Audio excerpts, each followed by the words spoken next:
Known as the Dignity for All Students Act, or DASA. It requires all school districts in New York to report incidents of bullying and cyberbullying to the state.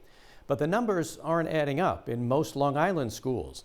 It's something News 12 Long Island's investigative reporter Rachel Yankunis has been digging into. She's joining us now. And Rachel, what'd you find? Well, Doug, hundreds of Long Island schools are reporting 0 cases of bullying and cyberbullying. And parents say there's no way this is true because bullying has persisted in their districts for years. So they reached out to us to find out the reason why.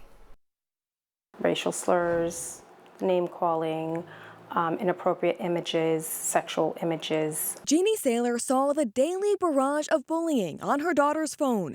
She says it's something her 13-year-old endured for months at Lindenhurst Middle School. I, in turn, emailed the school and said, hey, this is what's going on, and they said that they would handle it. Did it stop? It did not stop. Saylor says she filed several DASA complaints, the forms used to report incidents of bullying or cyberbullying against students. She didn't always get a response from the school. As a parent, you're like, well, what do I do now? I don't want another family to endure what we went through for 3 months. She's not alone. Other parents shared similar concerns. My daughter was so severely bullied last year, I had to remove her from the district. No responses for any of the DASA reports. We reviewed the most recent state data available from the 2020-2021 school year.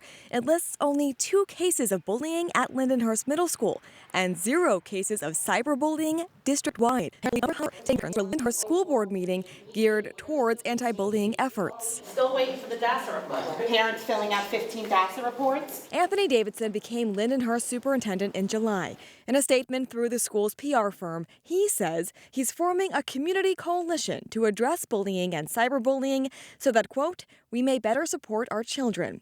He also acknowledged past mistakes. We weren't, as a district, and again, prior to my arrival, meeting our obligations in terms of reporting. In schools across Long Island, Team 12 investigates 4 years of data that show a pattern of underreporting. For the 2020-2021 school year, the most recent data available from the State Education Department, we found more than half of Long Island schools did not report a single incident of bullying or cyberbullying. Hundreds of schools with thousands of students claiming they had a bully-free year. Advocates with anti-bullying organizations that work with these schools say there's no way this could be true. No, I definitely don't think it's possible, and I don't think any of them would rationally try to make that argument. We emailed 65 superintendents to see why more cases aren't being reported. 51 never responded.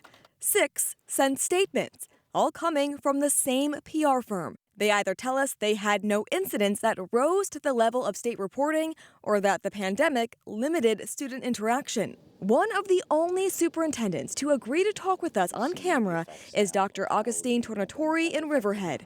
His district reported 15 cases of bullying and 7 cases of cyberbullying during the 2020-2021 school year. If a school reports 0, what does that mean? To me, I don't think that any district would report 0 because, again, especially during the times of the hybrid instruction and remote instruction, bullying didn't happen in person, it happened through cyberbullying. Riverhead has a district-wide app for anonymous reporting. They expect to see more complaints about bullying or cyberbullying, especially after the pandemic. It's imperative for districts to be transparent and be honest that it does exist. And for Saylor and her daughter, they're still going through the healing process. That's all I ask for, is to raise a strong woman that will stand up for herself and say, I have power in my words. And we are still waiting to hear from the 51 superintendents who are responsible for hundreds of thousands of students.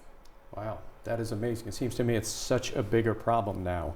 You know, you must have heard a lot of heartbreaking stories, right, from parents? I did. A lot of parents, they shared painful accounts of what they saw their children go through, and it was not easy for them or for their children. Yeah. Did you find middle school more than elementary or high school? It's all over. It's all over, but we mainly see this happening a lot of times in middle school, but it does happen in high school, and one superintendent says he believes it can even happen in preschool. Amazing how many superintendents did not respond to you. What are schools saying they're going to do now to kind of fix this or correct it? Well, we did speak with a lot of superintendents who say that they are bringing in new programs like the Long Island Coalition Against Bullying, and they did also outline staff training exercises to recognize the signs of bullying and cyberbullying. This story is going to touch a lot of parents that want to know what's going on in their district. What's the advice for them? They can see how their district responded, and they can check those bullying numbers in their district on our website, news12.com. And if you have a concern about bullying or another issue that you want me to look into, just send me an email to rachel@news12.com.